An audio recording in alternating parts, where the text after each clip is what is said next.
और इन 10 वर्षों में उन्होंने बड़े बड़े वादे किए। पहला, अगर किसी को ठगने का काम किया तो वो इस देश का बेरोजगार नौजवान भाइयों को ठगने का काम किया।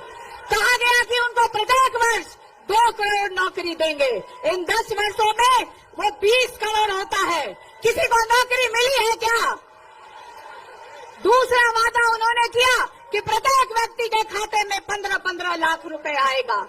किसानों को कहा गया इनकी आय दुगनी की जाएगी, एमएसपी लागू किया जाएगा, महंगाई कम करेंगे, गरीबों को कहा गया कि पक्का मकान देंगे। लेकिन एक भी वादा इन 10 वर्षों में उन्होंने पूरा करने का काम नहीं किया। वहीं आप देखिए, सबसे ज्यादा अगर किसी को ठगने का काम किया है इस देश के प्रधानमंत्री ने इन 10 वर्षों में, तो वो हमारा बिहार राज्य है।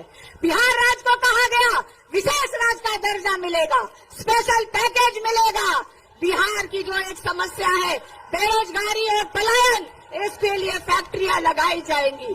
बिहार में बंद पड़ी चीनी मिलें खुलवाई जाएंगी और उसी की चीनी से प्रधानमंत्री चाय पीना चाहते। एक भी वादा इन्होंने पूरा नहीं किया। एक योजना लेके आए हैं, अग्निवीर योजना।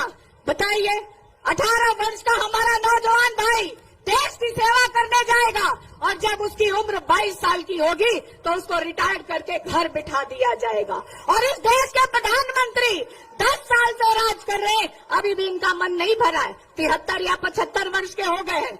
75 वर्ष के इंसान को रोजगार चाहिए, उनको एक और मौका चाहिए, और 22 वर्ष के भाई को रिटायर करके घर बिठाया जा रहा है। हम लोग इंडिया गठबंधन की सरकार बनेगी। हम लोगों ने वादा किया है अपने वचन पत्र में और मैनिफेस्टो में कि हम लोग कौन कौन से काम करने वाले हैं। जो हमारी सरकार पहला काम करेगी, पढ़े लिखे नौजवान भाइयों को, बेरोजगार बहनों को 1 करोड़ नौकरी देने का वादा हमारी सरकार कर रही है। गरीब परिवार की बहनों को रक्षाबंधन के त्योहार पे 1 लाख रुपए की सहायता राशि भी हमारी सरकार देने का काम करेगी। और ये जो नरेंद्र मोदी जी 1200 रुपए का गैस सिलेंडर दे रहे हैं, हमारी सरकार बनते उसको हम लोग 500 रुपए में करने का काम करेंगे। आज जो वृद्धा पेंशन 400 रुपए मिल रहा है, उसको बढ़ा के हम लोग 1000 रुपए करने का काम करेंगे। आपको तय करना है, इस देश में 2 लाइनें लगेगी। एक, प्रधानमंत्री नरेंद्र मोदी की 5 किलो कटोरा योजना लाइन, और दूसरी इंडिया गठबंधन और तेजस्वी की रोजगार और इंटरव्यू की लाइन।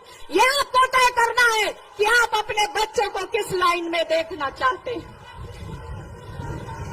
इस मंच पे राहुल गांधी जी मौजूद हैं और मैं राहुल गांधी जी से कहना चाहती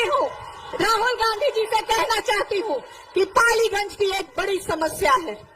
आप लोग को सबको पता है, 2007 में जब हमारे पिताजी रेल मंत्री थे, पालीगंज में बीटा औरंगाबाद रेल लाइन का शिलान्यास किया था।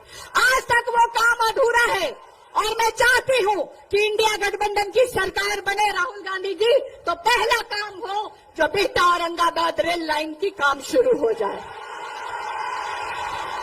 आप सबका, क्योंकि बहुत सारे वक्ता हैं, इनको आगे भी सभा में जाना है, मैं आप सबसे अभी चंद शब्दों के साथ अपनी वाणी को विराम करती हूँ।